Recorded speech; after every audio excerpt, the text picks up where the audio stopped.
Hi, I'm Joan Dorsey, and I'm welcoming you back to the ladies of Tellico Village after our little pause in programming due to the virus. We're excited to bring you this program. It was filmed before the virus. The completion was delayed due to the shutdown of Tellico Village broadcasting. Because we filmed prior to the virus, social distancing was not even a part of our vocabulary. Please keep this in mind as you view this particular program, as my guest and I were not observing the current distancing recommendations. I'm glad to be back, and I hope you're all doing well. I look forward to many more shows with exciting guests. Now enjoy this show. My guest is fantastic. Welcome to the ladies of Tellico Village. My name is Joan Dorsey, and this show features interviews with some of the most fascinating and talented women living right here in Tellico Village. I know you'll enjoy today's remarkable lady. Her story is special, her life has been remarkable, and I feel so honored to have her here today to share it all with us. Sit back and enjoy this episode brought to you by the volunteers at Tellico Village Broadcasting. Today's guest is one of my favorite ladies of Tellico Village. She has had amazing careers, actually 3.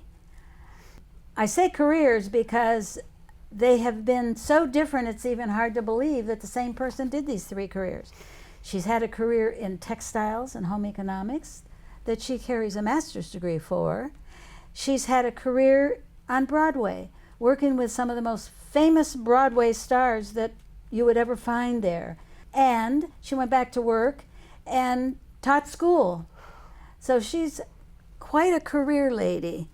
And I'm so excited for you to meet her because it has been so much fun interviewing her and putting this together.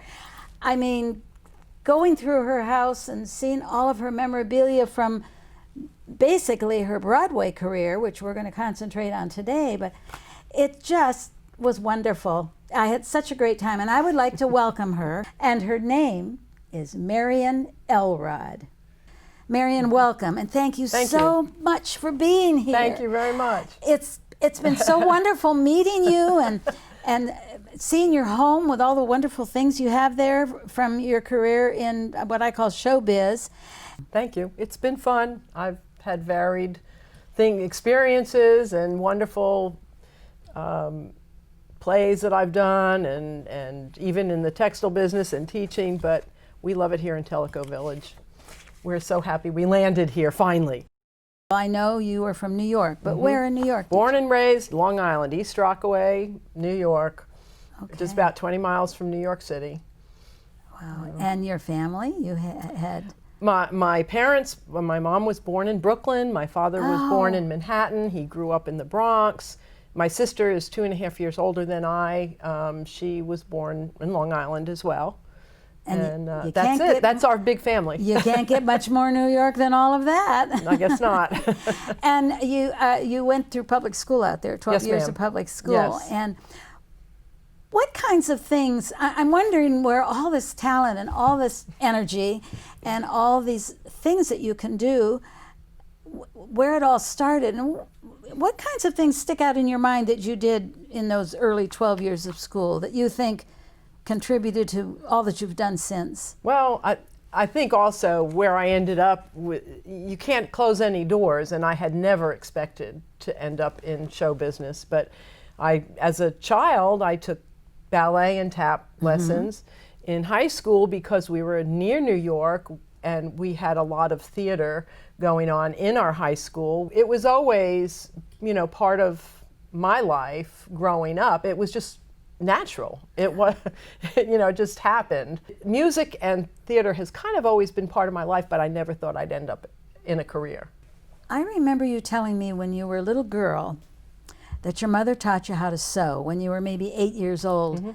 And I know for a lot of your life going into your first career, which had to do with textiles and home economics and sewing, that probably had something to do with that. Did you continue to sew? I mean, did you really make yourself a skirt or a top or something? Or did you do potholders and all those things that we all had to do when we were learning in school? I, as I said, started sewing when I was in about 3rd grade. My mother taught me how to sew, and I made clothes for myself. Wow. I took home economics in 7th and 8th grade, but that was it until I went to college. But I enjoyed sewing, and I made clothes for friends. When I was in college, I made my girlfriend's wedding dress. So I just enjoy doing that. My mom made all my clothes. I don't know if you went through this stage in your life, but when I got to be in about 7th grade and she made me beautiful clothes, I would say, can you buy me store-bought clothes now? Did you? No, my mom made my sister and I clothes. And a lot of times they were the same style but different colors. Oh. But I never minded it. I always liked it. You went to college, so tell me a little bit about, I know you went to 3, so tell me all about that. Well, I started at Buffalo State University in New York. I majored in nutrition, but I decided I wanted a broader background, so I transferred to the State University College at Oneonta, which is up in the Catskills in New York, and I majored in home economics education. And there, my foods teacher convinced me to get my master's, but I went and got my master's at the University of Rhode Island in clothing and textiles. So I kind of had a little bit of each, and that's what kind of geared my first career in the textile business. My first job was with Sears Roebuck. We had a fashion buying office in New York City, and I worked in the textile laboratory as a textile analyst. So I worked there, I think it was about four years, and then I was promoted and moved to California to become the manager of the textile lab out in California for Sears. Now tell me, what does a textile analyst do? Well, we tested everything that went into, of course, the now defunct, but Sears catalog. I'm sure a lot of people remember that. Everything that was fabric, garments, just plain fabric that was sold through the catalog had to be tested. We had some of the highest testing standards in the industry. Okay. And if the object didn't pass the test, our buyers would have to go back to the manufacturer and either change or have them improve the product. While you were still in California, did you take that trip that I had so much fun hearing about? Mm-hmm. Yes, a friend of mine was one of Chita Rivera's dancers. She had a club act, and they were playing Las Vegas, which was very close to LA. So one weekend I got on a plane, and this is a friend of mine I've known since 7th grade in high school. So we were like brother, sister, and I flew to Vegas and just to spend the weekend. And that's the first time I met Chita Rivera and her company. And we had a great time. And then another time I went, at that point I was still staying in California. And then in December, when I had made my decision to move back to New York, I went out again because they were again playing Las Vegas. And I went out and ended up altering a costume of Chita's that was made, I believe it was a Bob Mackie dress, that she wanted to wear in Puerto Rico, because every Puerto Rico the club act went for the Christmas and New Year season. So it was a Bob Mackie dress that you I believe had to it work was. on. Oh gosh. Yeah, I believe it was. It Bob was all Mackie's it was pretty covered big. It was covered with bugle beads. It was red. Oh. The whole dress was bugle beads. Oh, I can almost see her. Listen, while we're on the subject and before we go any farther, there just might be some, excuse the expression, younger people out there watching this that never heard of Chita Rivera. I remember her as one of the greatest dancers in West Side Story. Can you just deliver some information about her? Her real name is Dolores Conchita Figueroa de Rivera Montestuca de Fluente. That's her real name, but she was put into ballet school by her mother because she was breaking her coffee tables, and she got into the New York City Ballet with George Balanchine. And at that time, one of her friends in the ballet had to go and get a real job to make money. And so she went with her on an audition for Call Me Madam, and Chita got the role rather than this other gal. But so that began her Broadway career outside of, classical ballet. She did a number of shows, but she's most famous for Anita in West Side Story, the original Velma Kelly in Chicago, the original Rosie in Bye Bye Birdie, and she's done numerous, plays or shows, musicals mostly since then. And she has her club act that she travels the world, and she's still working. That's amazing. She's still doing a club act all over. Does she allow you to tell her age? Probably not. But she's up there. Okay, that's a good way to put it. But you would never know it because she does not show her age at all. I'm going to use that line when people ask me from now on. It's up there. Yes. Okay. No.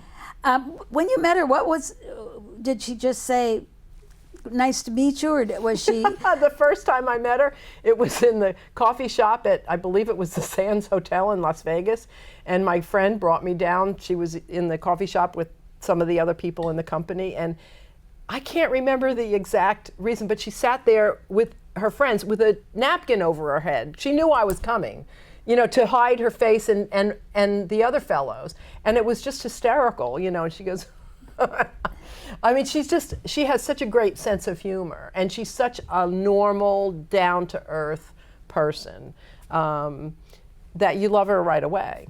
And I always imagined, because she so often was costumed with short outfits on and those gorgeous, which always appeared to me to be very long legs. And you said she's quite short. She's 5'3". That's I think she had a lie. She told me she had a lie about her height when she went into the ballet. But she's small, but she is large in stature, and she's large on stage because she's awesome. What are some of the shows you did with her, and what exactly was it? Strictly costumes? I know you told me at one point you were doing her hair. Oh, well, the first gig we had when I started working for her was at Les Mouches, which was a nightclub downtown New York. And her previous personal assistant, because I was her personal assistant, that was my job, he was a hairdresser, so he did her hair. So when we were down Les Mouches, I attempted, but we decided that from then on she would wear her hair naturally curly. She would just wash it and spray it, because I was not good at that. But my job as personal assistant, I took care of her personal business. I was her dresser.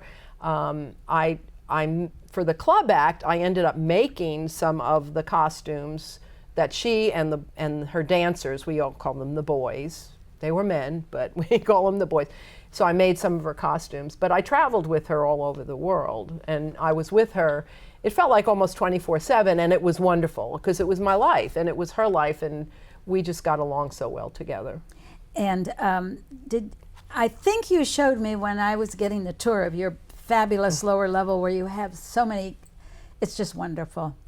And you showed me her in a costume, I think it was a black costume, and she was in a dance position, yes, doing a turn. And did you make other costumes, many costumes for her? I didn't make a whole lot. I did make that one. It was on the cover of Dance Magazine, and I think it was in 1984.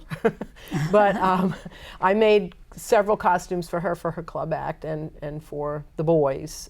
They just basically shirts and pants, and I think I made some kind of sport coats for them.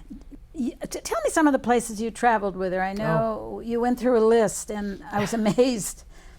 Well, we traveled in many states in the United States, Puerto Rico, Australia.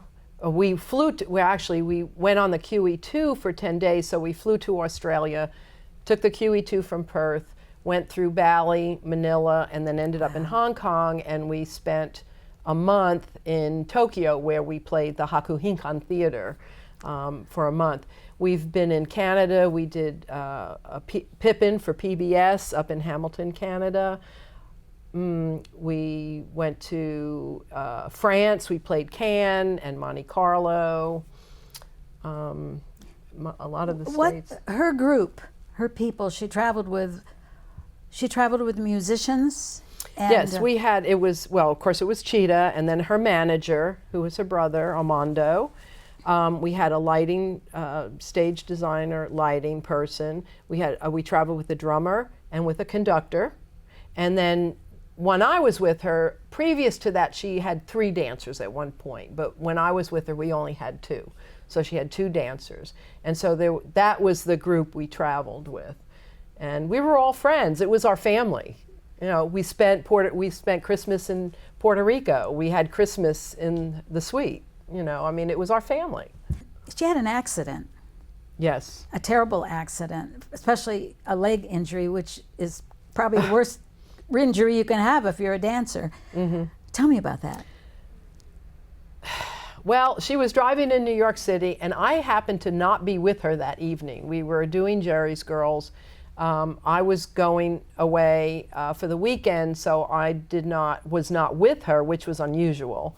And she was driving and was hit sideways by a cab, and her leg got broken. So I was away in Pennsylvania, I think, and I kept getting, and that's before cell phones. So I got messages through the bed and breakfast we were staying at, and all these kinds of things. And I even called to cancel an interview that she couldn't do, but I just said, you know, she can't do it. And they go, oh yeah, we know. And I'm like, what are you talking about? But it had been splashed across the daily newspaper, Cheetah cheats death. And so everybody knew she broke her leg, but I got back and she was in the hospital with her leg in a cast doing leg lifts because this woman, you can't keep her down. What did she tell you wants to do the first thing in the morning when you get up? She got the Lifetime Achievement Award for the Tonys last year. And her acceptance speech, which was unfortunately not televised, and she said, ladies, I want you to know, you get up in the morning and you lift one leg up and you put it down. And you lift the other leg up and you put it down. And if they both work, you're good to go. And that's her mantra because she's amazing. She just keeps going. She's been in so many movies, and some of you, I'm sure, if you pick up a good movie on TV, an older movie, you would see her kicking up both legs, and I bet they still work today. Her legs? Yeah. Oh, yeah. But she's not doing as much dancing as singing. You said singing. She does a lot of singing. In her club act. Just can you rattle off, I'm just curious how many you can rattle off. I remember all those pictures in your room downstairs from Bob Hope to Sammy. I mean, who are some of the other stars you came in contact with or worked with when you were working with other people too, that you can add to your list of? The first Broadway show we did was Bring Back Birdie, which was a sequel to Bye Bye Birdie. It did not last that long. But Donald O'Connor was the other star, and he was fabulous. I mean, he was great to work with. He was a wonderful person. I enjoyed him and his wife. They were great. Merlin was the next show that we did, which was with Doug Henning, who was a magician. He's not alive anymore, but he was interesting. I'll put it at that. But we did work with Nathan Lane in that show. Oh. And Nathan is a fabulous actor, and he's a wonderful person. So Nathan, that was, you know, the highlight of working at Merlin. And there were several other people that, you know, we worked. Every show, it just seems like we're a family and we get to know people. Then we did The Rink, and that was with Liza Minnelli, and she was wonderful.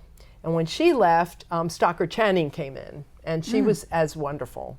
And The Rink was a fabulous show, and she got the Tony Award for that. I saw The Rink many years ago in New York. Yeah, yes, well, I was there. Because well, nobody told me. I was there backstage. And then Jerry's Girls with Leslie Uggams and Dorothy Loudon. Mm-hmm. And so those were the, you know, shows that we did. And on The Rink, we worked with also Jason Alexander. And Jason Alexander, I know him. He played the role of George Costanza in the Seinfeld show. Right. Yes, right. yes. Right. And he was wonderful to work with as well. When Cheetah had broken her leg, I needed to get a job. And after I stayed with her for quite a while until she got back on her feet. But I don't remember how I got this job, but I did a show called Smile, which also lasted that long on Broadway. But I was a dresser. I was a dresser on Smile. But the wardrobe supervisor of Smile was going to be the wardrobe supervisor of Les Miserables on Broadway. So I did Les Mis as a dresser with the knowledge that I could leave when Chita got more gigs and I could go on the road with her. So I did that several times, but then ended up staying with Les Mis for 3 years. You told me a story when you were involved in Les Mis, the original cast of Les Mis. Tell me about how that cast has functioned ever since, the fun thing, tradition you started.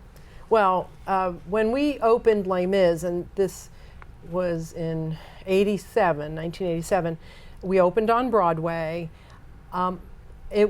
My husband and I got married during Les Mis. We're going to go back to that too. We won't forget him. We got married on a Saturday, and the company came in the morning. It was an 11 o'clock service, so they came and then had to go back and do the show. So in the summertime, because most of them could not come to our reception, in the summertime we had a pool party up in our house in New York. And so most of the company came. And it kind of started a tradition. So every year they're going, when are you going to have your pool party again? And the company would come up and we'd have a wonderful time. And it was like family. It was a great cast. We just had 2 years ago our 30th anniversary of the opening of Les Miserables on Broadway. And we had that in New York, and a lot of our original cast members came. I didn't mean to jump ahead, but you certainly don't want to forget your husband, who I met at your house when we did the interview. So in their house, there's a room where she has a huge sewing table that you measure or cut on, and all of this memorabilia, and it's like going in 2 museums on one fair. But tell me how you met Keith, your husband. Well, we were doing Jerry's Girls. Chita and I were doing Jerry's Girls, and we were the previous summer we had done Chicago and Atlantic City for 3 months. And I had met a stagehand that had done the original sets for Jerry's Girls. So I invited him to opening night for Jerry's Girls, which was going to be on a Sunday, which he could come to. Well, Dorothy Loudon broke her foot. And so we had to postpone the opening to Thursday. So this fellow, Dan, could not come. So Chita said, well, why don't we just ask Keith? And Keith was working with her then boyfriend. He was in lighting. He did lighting on Broadway for many years. And so he came over to the theater one night, and I met him. Then we went out another night, the 4 of us, just to have drinks or something to eat after the shows, because he was doing Big River at the time. And that was on a Wednesday night. And then Thursday night, he got someone to do his show and came to see the opening night of Jerry's Girls, and then we went to the opening night party. So Chita basically introduced us, and probably regretted it because I stopped working for her after a while because I wanted to stay home and raise a family. So. And you did. You have 2 I sons. Did. Yes, I stopped doing Les Mis in 1990 when we adopted our first son, Kevin. And then 2 years later, to the day, on Kevin's birthday, I gave birth to my second son, Brian, when I was 43, and he lives in Maryville. And they both went to UT? No. Brian he started at UTC in Chattanooga, but he did the 3 years plus at Lee University in Cleveland, Tennessee, and he has his MBA from Cleveland, and he works at MIG in Knoxville, Mortgage Investment Group, and he has a very, very good career. And my older son, Kevin, went to NC State, and he was in computer engineering and I think computer science, sorry Kev, and he works for Cisco, the CISCO, the computer company Cisco, in the Research Triangle in North Carolina, and he has a fabulous job. They're both very successful, and I could not be prouder of them. Little back up again. Question about Chita. Did she come to your wedding? Oh yes. I yes, figured and she did. we knew that she could not sing at the wedding service because we are both sappy people, and we would both cry. In fact, when I was walking down the aisle, she said, "Wipe your left eye," because I was tearing a little bit. So we keep track of each other. But she and her daughter did sing at our reception. They sang "That's What Friends Are For" at our reception. That's such a special memory. Yeah. And she's been your lifelong friend. Oh gosh, yes. Still is. Oh yeah. And I don't see her very much because she's in New York and I'm here. But she's a very, very special person in my life. Have you ever made clothing, now that you're retired, and I saw that room and the big cutting board and everything, do you sew just for yourself, or do you? No, I sew for Don't other you yearn people. to sew? I wish I could sew more for myself. I don't. Yeah. I just I do alterations right now, and I also, if someone needs something, I will make. Oh. I've made. Okay, I'm going to have I've to write made that clothing. down. I just finished about a month or so ago, a life-size rag doll for a music video. That was an experience. But I enjoy sewing, and Yeah. that's what I do here. Made a couple wedding gowns as such, and I did a lot of alterations of wedding gowns. Tell me a little bit. You did, when you finally retired, did you have a farewell thing with Cheetah? It's like you were retiring from her more than the others. No. Or you just stayed in touch and everything? Yeah, I didn't retire at that point Yeah. anyway. I mean, I kind of transitioned to Les Mis, and then because she was going on the road with Can for a year. Since I was 38 when I got married, we wanted to start a family, and that's really hard to do long distance. So that's why I ended up, after a while, just staying in New York and doing Les Miserables. Yeah. And then we ended up moving to Florida. So, you know, I didn't retire until 2012 when I stopped teaching in Blount County. Now, when you were in Florida, you worked some of the theme parks. I worked at SeaWorld in the costume shop for 9 years. Oh, my goodness. Yeah. Everyone, of course, wants to know, how did you find Tellico Village? So, I know your husband, did you say, was from Tennessee? No. Well, how did you find No. Tennessee? Let's do that one first. Well, we vacationed up here from Florida. The gal that I worked with at SeaWorld, who was the other seamstress, and I ended up running the costume shops, but she was one of the other seamstresses, and she vacationed up here quite a bit. And so we came up here with our kids, they were small, to vacation. So we around the Smokies, and we really loved it. And we thought, well, maybe we'll buy some property to retire. But then when my older son was in 6th grade and we were heading for high school, and the high school wasn't so great. Florida schools are very overcrowded. They're just not up to snuff, and I wanted a good education, and Kevin is brilliant, and so's Brian, but we were afraid it was either going to private school or moving. And so Keith did some research and found out that the Maryville City schools were so good academically, and that's why we ended up moving into Maryville. And then you went into teaching Yes. for 10 years. I used my... And am I guessing correctly, you taught home economics? Yeah, well, it wasn't called home economics, but it was. I was lucky enough to use my teaching degree that I had gotten about 30 years before, and taught for 10 years in Blount County, which I really enjoyed. And I have, most of my friends are teachers now. And my daughter-in-law teaches in Blount County now, so I go in and help her. Ballpark figure, when you make a costume like the picture I saw of the dress you made for Cheetah, with the material used and everything, couple of things. One is there any special way you have to sew, reinforce to do a costume that you don't have to do with maybe the dress that I would wear to church on Sunday? Well, it just depends on, you use particular sewing machines, sergers and things like that, where your stitches can stretch, and most of the things for a dancer need to move. Mm-hmm. So you're using fabrics that mostly have stretch in them. Okay. So, but basically most costumes are made almost the same, but they are made very securely.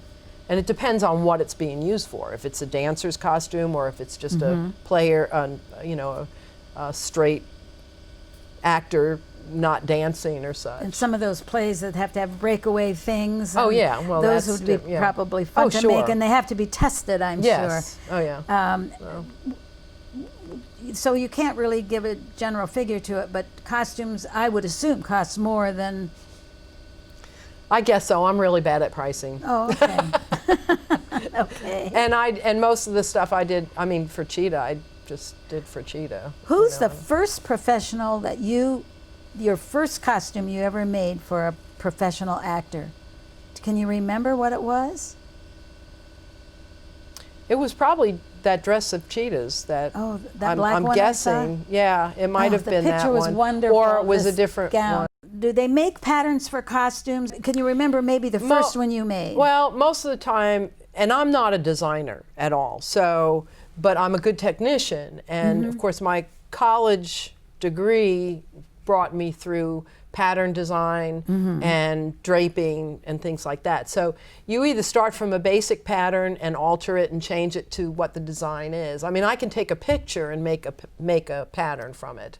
And then I've done that a number of times. It sounds so. like so much fun. I mean, it did an is. actor, did you ever make a costume for a character in a play? You know, we weren't the director or anything, but, and you sent it in and she put it on a week before dress rehearsal and said, I don't really like this. Does that happen ever, or do they? I'm sure it does. I've never done that. I mean, I've never made anything in that sense. And most of all the shows that we've done, you know, costume houses do their show. And then if somebody plays a show for a year or 2 years and gains some weight, then you have to fix that. Oh, well, yeah. Well, hopefully they don't do that. Yeah. Okay. I always ask somebody at the end of the interview a question. And I had a hard time. I also usually give them a nickname. And she has so many things, I didn't know what to call her. So I'm not. I'm just calling her Marion Elrod. Okay? But if you, if I asked you to come to a Halloween party that I was having, Oh, Lord. and I asked you and your husband to be costumed, what kind of costumes would you make for yourself? I may really have one someday. I don't know. My latest one was a hippie gator fan. We happen to be gators. I'm sorry, all you YouTube people. And one time I remember when we were doing Merlin, Cheetah had a big costume party, and she had a friend, well, it's a friend of mine too. He participated in my marriage, was a priest. So I went as, what was that show? It was an off-Broadway show about nuns with a gun in one pocket and cookies in the other pocket. Was it one of the Nonsense series? There's like 12 of them, yeah? I don't know. But anyway, I came as a nun. So I'm not, I don't think I'm real creative about Halloween. Oh, okay. Well, but you could make a pattern if I asked you to make mine. Okay. I cannot thank you enough for being here and sharing all of your life and your career and the people you know and the things that you do. And I know there were all kinds of awards down there also. And your wonderful special friendship with Cheetah. And I've seen, I think, every one of her movies. I just, and I see them over again. I love to watch the old movies on television. I just wish I would have met her someday, because I think she would just be a hoot to spend a couple hours with. She's fabulous, and I've never heard a bad word about her, even when people don't know I was with her. I mean, she's a fabulous, wonderful, loving person. Oh my. Well, it's been fun, and it was so much fun at your house, and I just loved every minute I was there. I want to thank you. Okay. I want to thank the volunteers that work at Tellico Village Broadcasting, and to thank the viewers. And of course, again, give you a big thanks for just a real treat this was. And I hope to see you again. Thank you.